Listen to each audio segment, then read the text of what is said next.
ప్రభుత్వం ప్రతిష్టాత్మకంగా తీసుకున్న ఇరిగేషన్ ప్రాజెక్టుల్ని అడ్డుకునేందుకు ప్రతిపక్షాలు ప్రయత్నిస్తున్నాయి.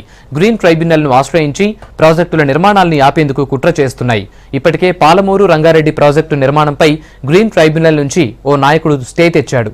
తాజాగా కాళేశ్వరం ప్రాజెక్టు నిర్మాణం ఆపేందుకు కాంగ్రెస్ నేతలు గ్రీన్ ట్రైబ్యునల్ను సంప్రదించాలని ప్లాన్ చేస్తున్నారు.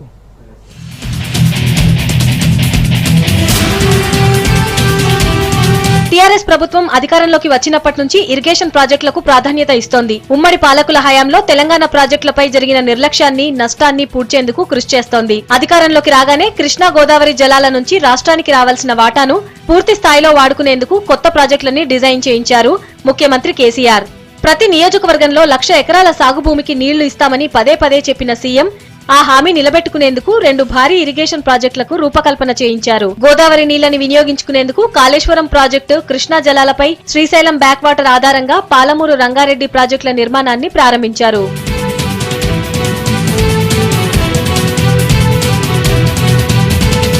మొత్తం 157 టీఎంసీల నీటిని వాడుకునే విధంగా కాళేశ్వరం ప్రాజెక్ట్ ని ప్రభుత్వం రూపొందించింది. ఈ ప్రాజెక్టుతో ఉత్తర తెలంగాణ సస్యశ్యామలం చేయొచ్చనేది ప్రభుత్వ ఆలోచన. దాదాపు 18 లక్షల ఎకరాల సాగుభూమికి కాళేశ్వరం నుంచి నీళ్లు అందించేలా కాళేశ్వరం ప్రాజెక్ట్ ని డిజైన్ చేశారు. హైదరాబాద్ తాగునీటి అవసరాలకు ఈ ప్రాజెక్టు నుంచే 30 టీఎంసీలు కేటాయించేలా ప్లాన్ చేశారు.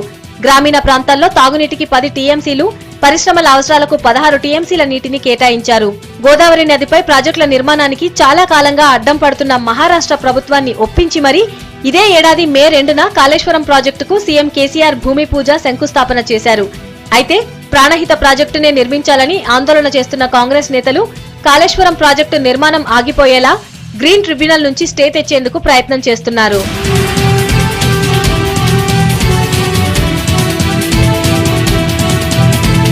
కాళేశ్వరం అడ్డుకునేందుకు కాంగ్రెస్ కి ముఖ్య నేతగా వ్యవహరిస్తున్న ఖమ్మం జిల్లా నాయకుడు, కరీంనగర్ జిల్లాకు చెందిన మాజీ మంత్రి, మెదక్ జిల్లాకు చెందిన మరో నాయకుడు గ్రీన్ ట్రిబ్యునల్ కి వెళ్లే ప్రయత్నాల్లో ఉన్నట్టు తెలుస్తోంది. పర్యావరణ అనుమతులు లేవన్న కారణం చూపిస్తూ గ్రీన్ ట్రిబ్యునల్ మెట్లు ఎక్కేందుకు సిద్ధమైనట్టు ఆ పార్టీ వర్గాలంటున్నాయి. ఇప్పటికే పాలమూరు రంగారెడ్డి ప్రాజెక్టుపై గ్రీన్ ట్రిబ్యునల్ ను ఆశ్రయించిన బీజేపీ నేత నాగం జనార్దన్ రెడ్డి పర్యావరణ అనుమతులు లేవని ఫిర్యాదు చేశారు.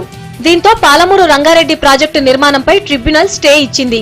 మరోవైపు ఈ ప్రాజెక్టు ఎలాంటి ఇబ్బందులు లేకుండా పూర్తయితే కరువుకు ఇన్నాళ్లు కేరాఫ్ గా ఉన్న పాలమూరు జిల్లా సస్యశ్యామలం చేయొచ్చని ప్రభుత్వం సంకల్పంతో ఉంది. నిర్మాణానికి గత ప్రభుత్వాల్లా ఎక్కువ సమయం తీసుకోకుండా 2018 లోపే పాలమూరు రంగారెడ్డితో పాటు కాళేశ్వరం ప్రాజెక్టులను పూర్తి చేసేందుకు చిత్తశుద్దితో కృషి చేస్తోంది. ఇక పాలమూరు రంగారెడ్డి ప్రాజెక్టుపై పొరుగు రాష్ట్రం ఆంధ్రప్రదేశ్ నేతల కన్ను కూడా పడింది. శ్రీశైలం బ్యాక్ వాటర్ ను మన రాష్ట్రం వాడుకునేందుకు చేసిన ప్రతిపాదనలపై ఏపీ నేతలు అభ్యంతరం చెబుతున్నారు. ఇలాంటి సమయంలో మన రాష్ట్ర నేతలు కూడా ప్రాజెక్టులకు అడ్డుపడుతుండటంపై నీటిపారుదల నిపుణులు, అధికార పార్టీ నేతలు సీరియస్ అవుతున్నారు. ప్రజలకు మేలు చేయాలనుకునే వాళ్లే అయితే ప్రాజెక్టులను ప్రతిపక్ష నేతలు అడ్డుకోవద్దంటున్నారు.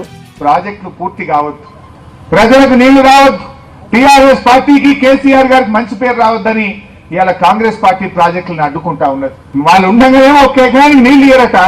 అయ్యో తెలంగాణ వచ్చింది, మా రైతుల ఆత్మహత్యలు ఆగాలి, మా రైతులు వలసలు పోవడం ఆగాలి, మా రైతుల కష్టాలు తగ్గాలి.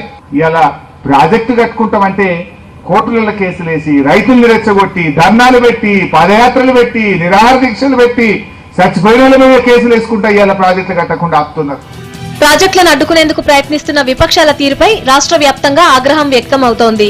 విభజనకు ముందు ఉద్యమాన్ని వ్యతిరేకించిన పార్టీలు ఇప్పుడు రాష్ట్ర అభివృద్ధిని కూడా స్వార్థంతో అడ్డుకుంటున్నారని అధికార పార్టీ కామెంట్ చేస్తోంది.